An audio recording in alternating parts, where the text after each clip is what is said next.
Shalom. Puji Tuhan atas anugerahnya bagi kita semua yang memimpin perjalanan hidup kita sebagai orang-orang percaya. Tuhan adalah gembala yang baik, yang tidak pernah meninggalkan domba-dombanya.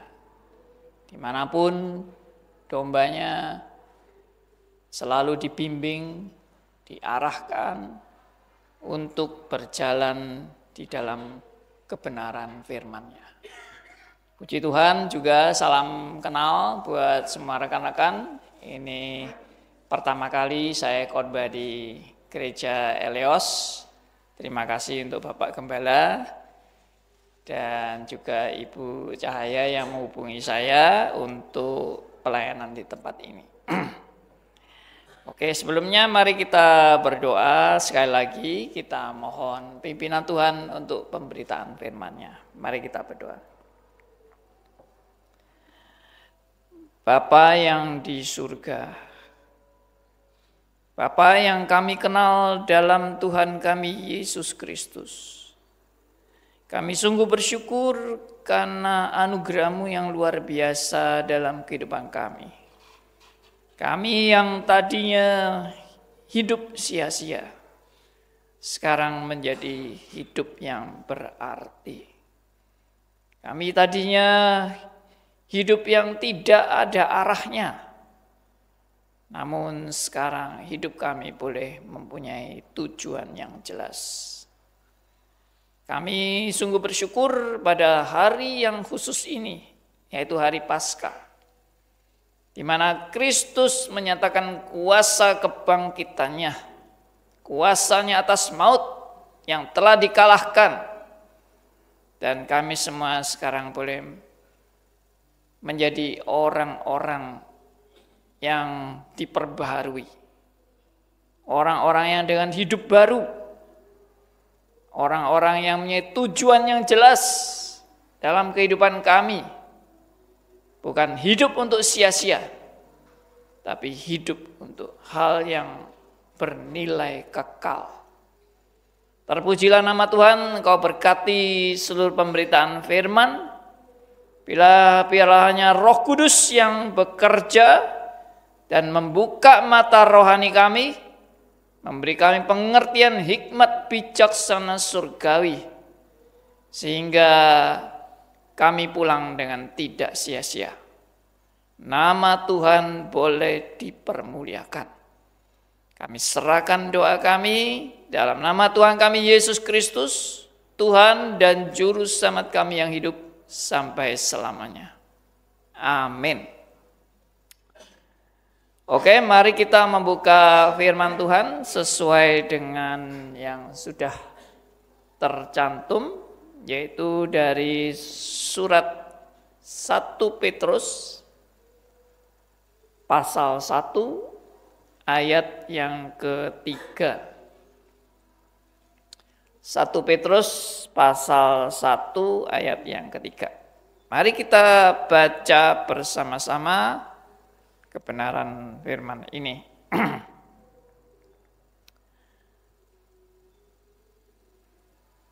1, 2, 3. Terpujilah Allah dan Bapa Tuhan kita Yesus Kristus, yang karena rahmat-Nya yang besar telah melahirkan kita kembali oleh kebangkitan Yesus Kristus dari antara orang mati kepada suatu yang penuh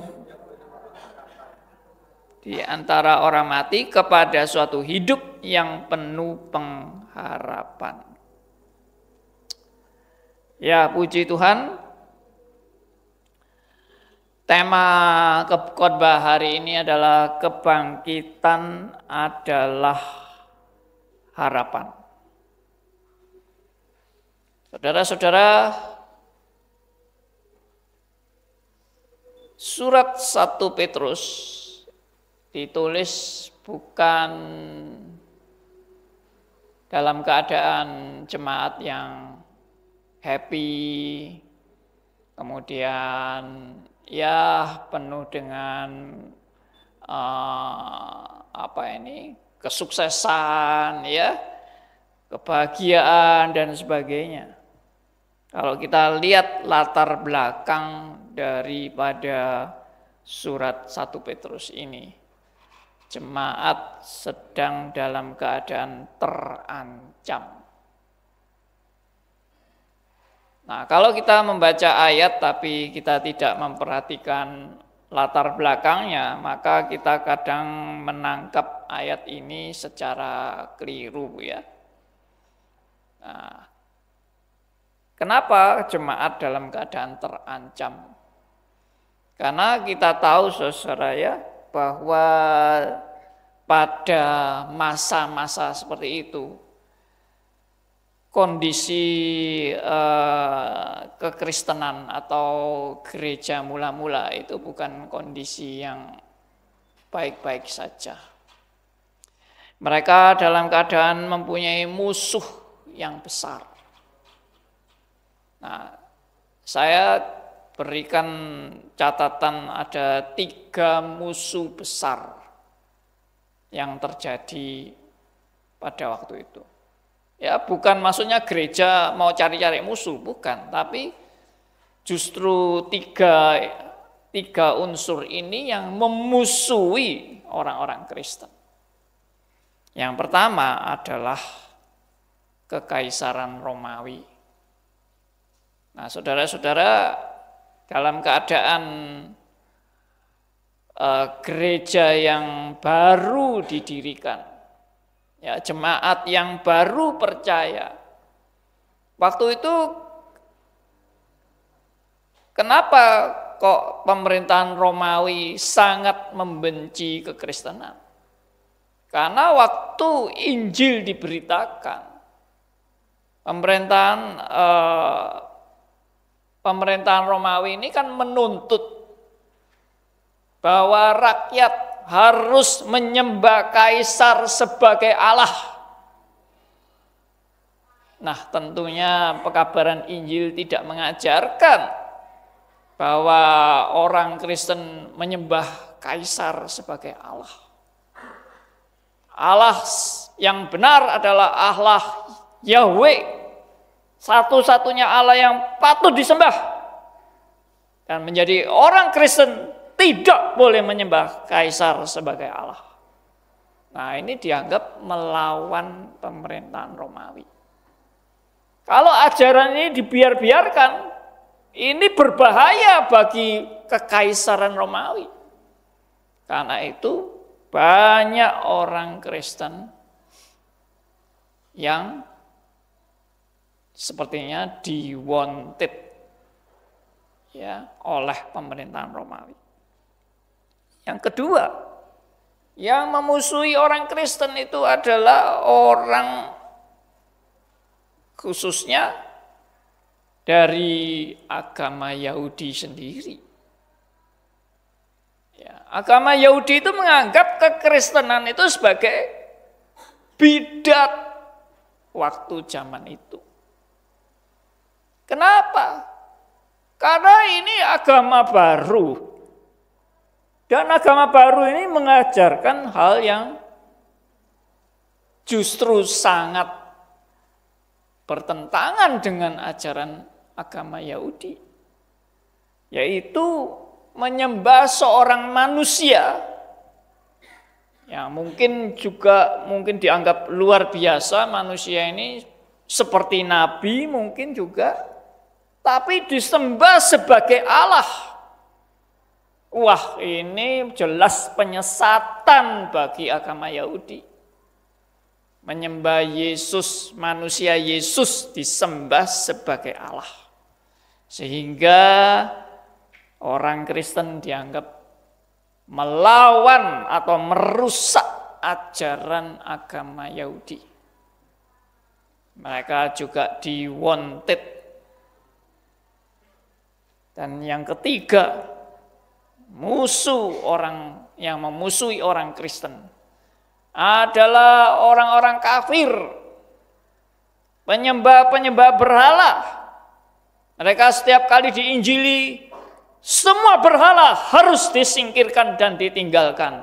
Wah, Ini bahaya besar bagi para penyembah berhala. Saudara bayangkan agama yang baru saja mulai berkembang. Jemaat yang boleh dikatakan masih masih bayi rohani. Mereka sudah menghadapi kesulitan yang amat sangat besar. Ya. Nah, sebagai manusia, saudara-saudara, tentunya jemaat ini juga mengalami kegentaran menghadapi akan bahaya yang mengancam mereka. Dan mereka juga mengalami suatu kesedihan yang mendalam, saudara-saudara. Kenapa? Karena banyak dari jemaat yang baru ini pun ditangkap dan dibunuh sebagai martir. Zaman itu bahkan orang-orang Kristen yang tidak mau menyangkali Yesus diadu dengan binatang buas, ya, dipenggal kepalanya. Kita lihat seperti Stefanus pun dilempari batu sampai mati. Yakobus juga dipenggal kepalanya. Saudara-saudara, bukankah hal itu menggentarkan jemaat yang masih baru? Karena itu surat 1 Petrus ini ditulis dalam keadaan jemaat yang seperti itu. Kebangkitan adalah harapan. Di tengah-tengah keadaan yang putus asa, keadaan yang begitu menakutkan jemaat.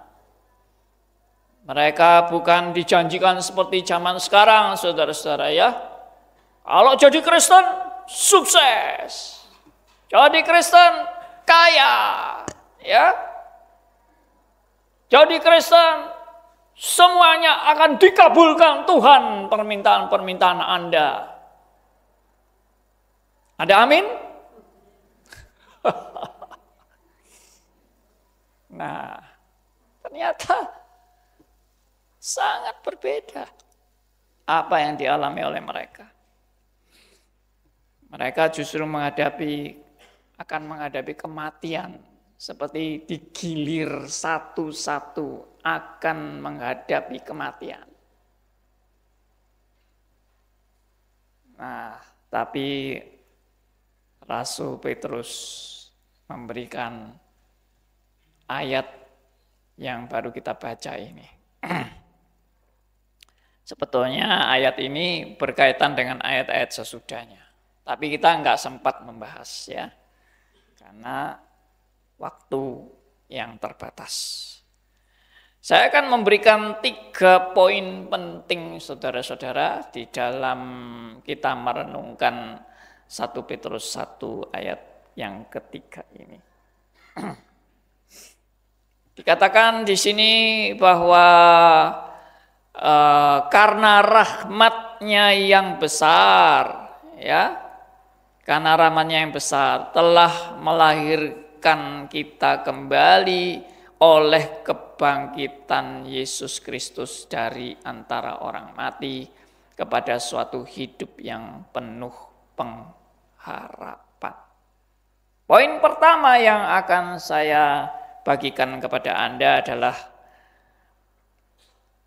kamu dahulu hidup yang sia-sia atau hidup yang tidak ada nilainya. Namun sekarang kamu telah menjadi umat Allah. Di tengah-tengah penderitaan, di tengah-tengah ancaman, di tengah-tengah melihat banyak orang-orang yang mati sebagai martir,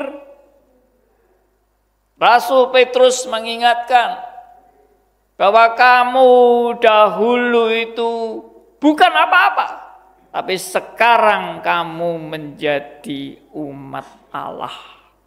Alias menjadi warga keluarga Allah. Saudara-saudara, Rasul Petrus mengarahkan jemaat yang menerima surat ini kepada suatu pengharapan, kepada suatu penglihatan yang bukan berorientasi kepada hal-hal yang bersifat sementara. Tetapi orientasinya adalah kamu ini adalah umat Allah. Kamu ini adalah keluarga Allah. Nah, sangat berbeda ya dengan tawaran-tawaran yang tadi saya kasih contoh. Wah, di dunia ini kamu minta apa saja, kamu akan dituruti. Ya. Di dunia ini, wah kamu pasti akan kaya raya, sukses. Di dunia ini kamu akan kalau menghadapi sakit penyakit pasti sembuh. Ya, kamu akan dijauhkan dari kematian, dari musibah, dari malapetaka. Justru tidak ada janji-janji semacam itu, saudara. Tapi yang dibukakan adalah kamu ini sekarang adalah umat Allah, keluarga Allah. Saudara, kalau kita ini ya dari keluarga rakyat biasa, ya mungkin kita tidak membanggakan apa-apa dari keluarga kita mungkin ya. Tapi kalau misalnya kita ini keluarganya presiden, wah lain kan. Oh ini apa ini masih keponakannya presiden, wah ya dibangga-banggakan. Karena ada hubungannya dengan seorang tokoh besar, presiden. Ya. Saudara pernah mikirkan bahwa kalau saudara ini adalah anggota keluarga Allah, itu melebihi keluarganya presiden. Pernah berpikir? Atau biasa-biasa aja. Loh, ini keluarga Allah, ini nggak main-main ini. Benar nggak? Ya, saudara ini keluarganya Allah. Orang kalau menyadari dia keluarga Allah, keluarga kerajaan Allah, orientasinya itu beda, saudara, dengan orang-orang yang cuma ya saya ini cuma orang dunia, ya seperti yang lainnya. Tidak, kita ini keluarga Allah. Bahkan kita diangkat menjadi anak-anak Allah. Ya, saya seringkali kasih ilustrasi begini ya. Kalau kita dalam perjalanan mungkin naik kereta, lalu ada orang di sebelah kita. Lalu kita kenalan. Ya, kita nggak pernah ketemu dia. Lalu waktu memperkenalkan diri, siapakah Anda? Kita tanya. Saya anaknya presiden. Kaget kita ya. Sebelahku ini anak presiden loh. Selfie. Kan biasanya gitu ya. Ini saya duduk dengan anak presiden ini. Lalu percakapannya dilanjutkan. Anak presiden itu tanya sama kita. Kamu siapa? Lalu kita jawab, aku anak Allah. Lebih hebat lagi ya, anak Allah. Tapi saking biasanya kita menyebut anak Allah, nggak ada yang istimewa. Kita sudah terlalu terbiasa. Padahal itu lebih luar biasa dari anak presiden. Amin. Saudara ini anak Allah. Lebih luar biasa dari anak presiden. Itu karena Yesus sudah membuktikan kuasanya, kuasa kebangkitannya. Saudara bukan lagi orang biasa, saudara adalah anak Allah. Yang kedua, saudara, Rasul Petrus membagikan ayat ini untuk menguatkan jemaat yang lagi goyah atau lagi ragu-ragu dengan kekristenannya atau lagi ketakutan, mengalami ketakutan. Rasul Petrus pernah dalam percakapan bersama dengan Tuhan Yesus pada waktu di Lukas 22 ayat 32. Ya, saya ajak saudara coba membuka Lukas 22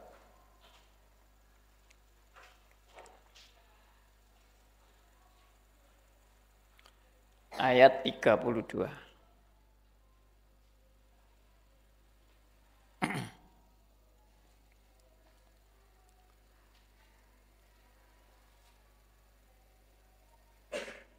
Ya, ini percakapan Tuhan Yesus memperingati akan Petrus yang seringkali terlalu cepat percaya diri, pede. Pedenya Petrus terlalu besar. Sampai-sampai Petrus berkata, kalau semua imannya gugur, aku satu-satunya yang tetap membela Yesus Kristus. Ya, tapi Tuhan Yesus mengingatkan kepada Petrus, ya, di ayat 31. Simon, Simon, lihat, iblis telah menuntut untuk menampi kamu seperti gandum. Tetapi aku telah berdoa untuk engkau, supaya imanmu jangan gugur. Dan engkau, jikalau engkau sudah insaf, kuatkanlah saudara-saudaramu. Saudara-saudara, Petrus pernah merasa dirinya begitu hebat, luar biasa, tapi kemudian Petrus juga pernah merasa dirinya tidak ada artinya apa-apa setelah dia menyangkal Tuhan Yesus 3 kali. Petrus merasa dirinya begitu down. Petrus merasa dirinya begitu tidak berarti. Tapi ada satu hal yang Petrus ingat, yaitu Tuhan Yesus mendoakan Petrus supaya imannya tidak gugur. Dan dikatakan, kalau kamu sudah insyaf, kuatkanlah saudara-saudaramu. Surat 1 Petrus ini dalam rangka Rasul Petrus menguatkan saudara-saudaranya yang lagi goyah. Saudara, Petrus pernah mengalami kegoyahan. Petrus juga pernah mengalami keraguan-raguan. Bahkan Rasul Petrus pernah mau mundur, tidak lagi mengikut Yesus. Tapi Tuhan Yesus yang menguatkan, Tuhan Yesus yang mengembalikan Petrus. Dan dengan pengharapan seperti itulah Petrus menulis ayat 1 Petrus 1 ayat 3 ini.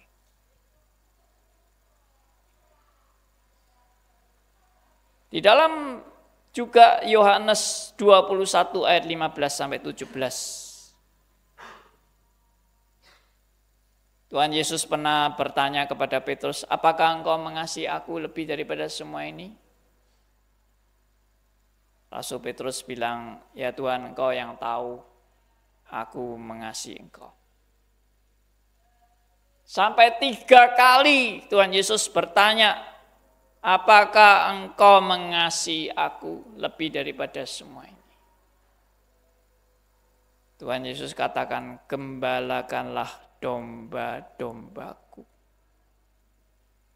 Maka Petrus ingat bahwa dia dipanggil Tuhan untuk menggembalakan domba-domba. Dan surat 1 Petrus adalah dalam rangka Petrus menggembalakan domba-domba Tuhan. Itu yang kedua, saudara. Yang ketiga, kalau dikatakan di surat 1 Petrus 1 ayat 3 ini bahwa kamu sudah mengalami kelahiran kembali, ya, oleh kebangkitan Kristus. Di sini dikatakan karena rahmat-Nya yang besar telah melahirkan kita kembali oleh kebangkitan Yesus Kristus dari antara orang mati kepada suatu hidup yang penuh pengharapan. Di sini Rasul Petrus mau menunjukkan kelahiran kembali ini itu artinya apa? Artinya adalah hidup kita ini bukan berasal dari dunia. Kita dikatakan dilahirkan kembali, itu mau menunjukkan saudara dan saya ini bukan berasal dari dunia, tapi berasal dari Allah. Tuhan Yesus pernah berkata kepada murid-muridnya, kamu bukan dari dunia ini, tapi kamu berasal dari Allah. Yohanes 1 ayat 12 juga menegaskan bahwa kita ini bukan lahir hanya karena orang tua, tapi kita dilahirkan dari Allah. Saudara-saudara, hal ini menunjukkan pengharapan orang dunia, bukanlah pengharapan di dunia ini. Maksudnya pengharapan saudara-saudara yang ada di dunia ini. Karena saudara adalah bukan dari dunia, maka pengharapan saudara tidak terletak di dunia ini. Tapi pengharapan saudara adalah pengharapan tanah air surgawi. Kalau kita lihat ya, bagaimana Abraham menerima janji Allah. Anakmu seperti bintang di langit, seperti pasir di laut. Apakah waktu Abraham hidup melihat bahwa keturunannya seperti bintang di langit dan seperti pasir di laut? Ternyata tidak. Abraham cuma punya anak Ismail, ya, dan Ishak.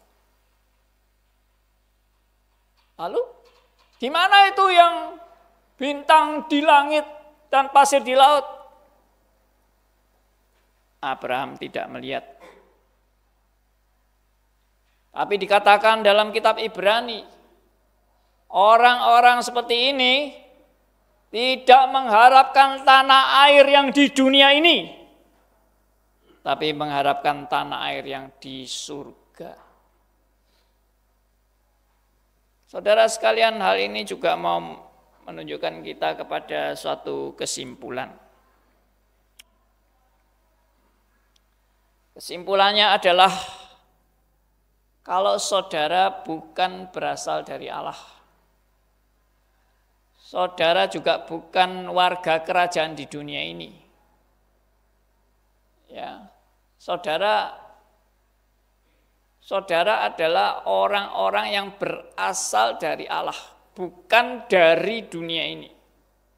Saudara ini juga bukan warga kerajaan dunia, tapi saudara adalah warga kerajaan Allah.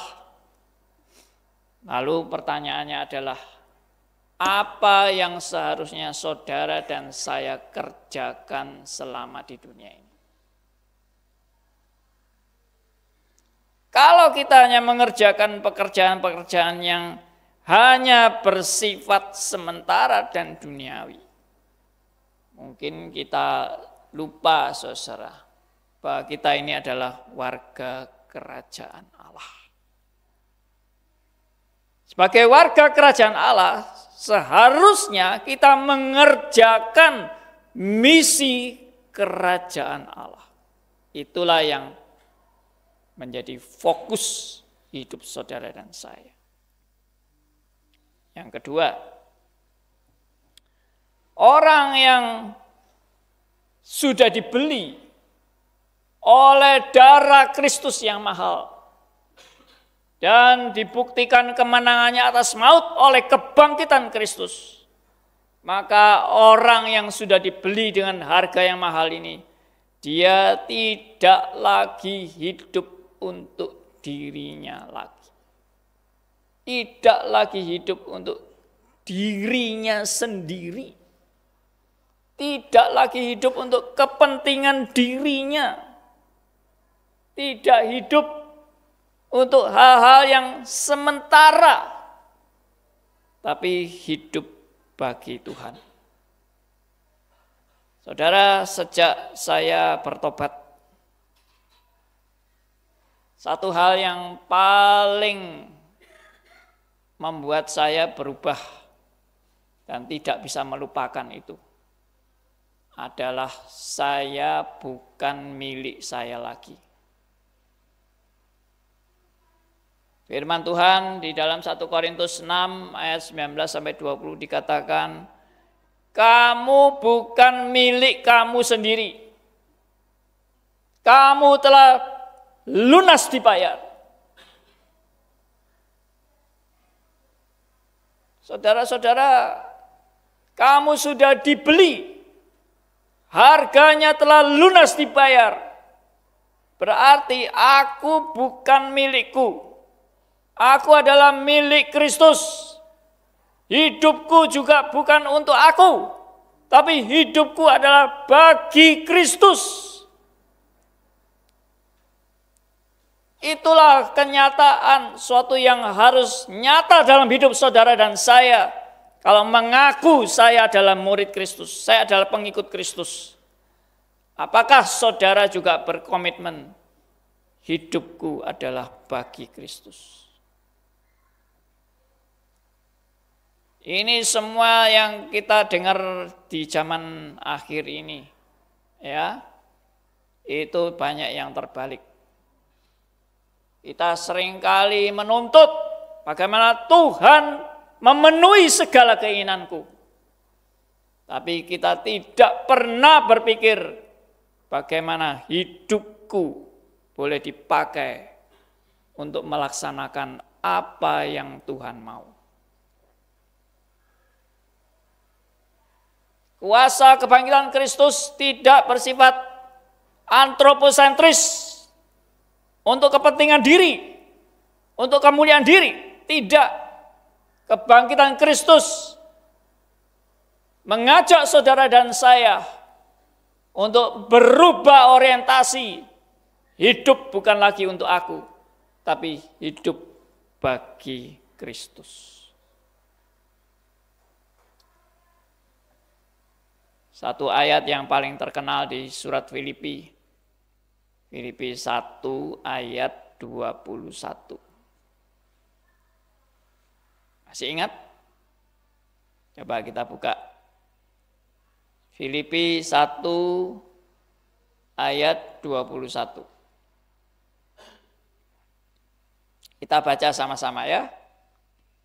Filipi 1 ayat 21. 1, 2, 3. Karena bagiku hidup adalah Kristus, dan mati adalah keuntungan. Di sini Rasul Paulus mau mengajarkan satu prinsip hidup sebagai orang percaya. Prinsip hidup sebagai orang percaya adalah pertama, kalau saya harus hidup, hidup saya bagi Kristus.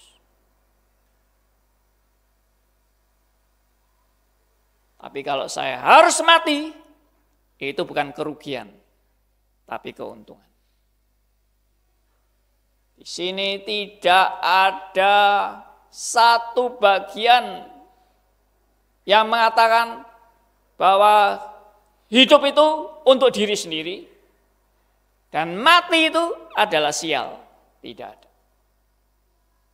Kalau saya harus hidup, hidup saya bagi Kristus. Kalau saya harus mati, itu adalah keuntungan. Loh, kenapa kok mati adalah keuntungan? Ya saya kembali ke rumah Bapa. Mati itu bukan sial, mati itu bukan malapetaka, mati itu pulang ke rumah Bapa. Bagi seorang anak, pulang ke rumah bapaknya adalah suatu kebahagiaan. Bukan suatu yang sial, betul enggak? Hah? Saudara pikir mati itu sial? Mati itu adalah ke rumah Bapa. Wah, kalau begitu ya kita cepat-cepat mati aja, Pak. Pulang kan enak, Pak. Ya, tidak. Paulus tidak pernah bilang cepat-cepat mati aja. Kalau Tuhan masih beri hidup, berarti hidupmu adalah bagi Kristus. Hal yang ketiga, kalau saudara adalah menyadari saudara adalah warga kerajaan Allah, maka kita wajib sebagai warga negara kerajaan Allah adalah mentaati akan misi kerajaan Allah itu. Sebagai orang Kristen, kita juga warga negara. Kalau di Indonesia, ya warga negara Indonesia. Warga negara Indonesia wajib mentaati peraturan-peraturan pemerintah Indonesia. Antara lain, salah satunya adalah wajib pajak, ya kan? Itu peraturan pemerintah.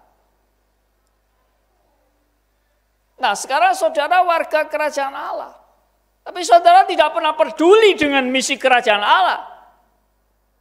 Itu berarti Anda tidak sadar kalau Anda punya kewarganegaraan kerajaan Allah. Pikirkan baik-baik apa yang menjadi misi kehidupan Anda dan saya. Saudara jangan pikir yang menjalankan misi kerajaan Allah itu hanya pendeta saja. Saya kan awam, Pak. Biar pendeta aja yang ngurusi kerajaan Allah. Saya yang ngurusi bisnis saya. Oh, tidak pernah ada ayat yang membedakan pendeta dan jemaat di dalam rangka misi kerajaan Allah. Misi kerajaan Allah itu wajib bagi semua orang yang mengaku saya adalah pengikut Kristus. Seorang pengikut Kristus adalah murid Kristus. Seorang murid Kristus adalah orang yang taat kepada gurunya. Dan guru kita mengajarkan, jadikanlah semua bangsa muridku. Pergilah, jadikanlah semua bangsa muridku. Benarkah itu sudah menjadi misi saudara dan saya di dalam menjalani hidup sebagai orang yang sudah dilahirkan kembali? Jangan, saya tidak katakan, oh enggak perlu cari uang, oh enggak perlu kerja di bidang sekuler, semua untuk gereja saja. Tidak. Satu prinsip iman Kristen adalah kamu adalah garam dan terang dunia. Jadi orang Kristen tidak berarti semua harus jadi pendeta, tidak. Tapi semua menjalankan misi kerajaan Allah di bidangnya masing-masing. Kalau Anda adalah seorang dokter, jalankan akan panggilan Anda sebagai seorang dokter dengan berorientasi kepada misi kerajaan Allah. Kalau Anda seorang bisnismen, jalankan bisnis Anda dengan berorientasi pada misi kerajaan Allah. Kalau Anda adalah seorang pendidik, jalankan panggilan Anda sebagai seorang pendidik dengan orientasi misi kerajaan Allah. Saudara-saudara, di luar itu semua adalah bersifat duniawi dan sementara. Karena itu firman Tuhan yang baru kita baca menghantar jemaat yang lagi bingung, yang lagi ketakutan, yang lagi terancam akan menghadapi kematian. Rasul Petrus menghantar saudara dan saya untuk melihat pada perspektif yang kekal. Kita memang hidup di dunia ini hanya sementara. Rumah kita bukan selama-lamanya di sini. Rumah kita di sana.